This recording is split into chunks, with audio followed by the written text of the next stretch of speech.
This is Super Bowl weekend 2016. Mhm.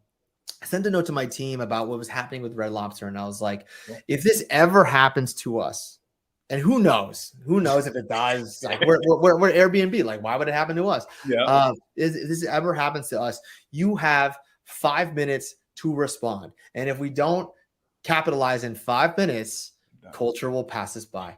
Culture will pass us by, and we just squandered one of the biggest moments of our entire existence. And it was a really intense note. I probably could have dialed it back a little bit, but I was very passionate about it. And I remember the Super Bowl happened because Beyoncé, she drops Lemonade, goes and performs in the Super Bowl. I think it was like Panthers and Broncos.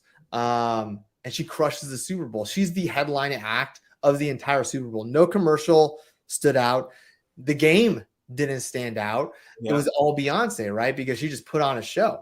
Killed it. And I remember like seeing like her mentions and trends, and they're just like, oh man, Beyonce really is the queen.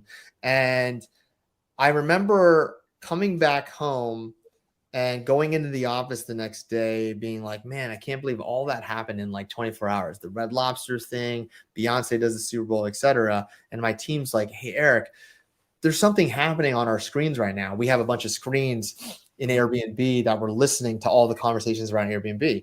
And we see the word Beyonce just grow. And I was like, well, that makes sense. Like she just performed Super Bowl. She had like greatest weekend of her entire career. Fantastic.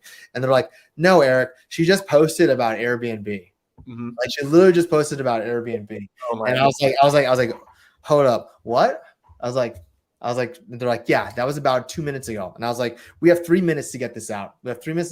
Drop everything we can right now.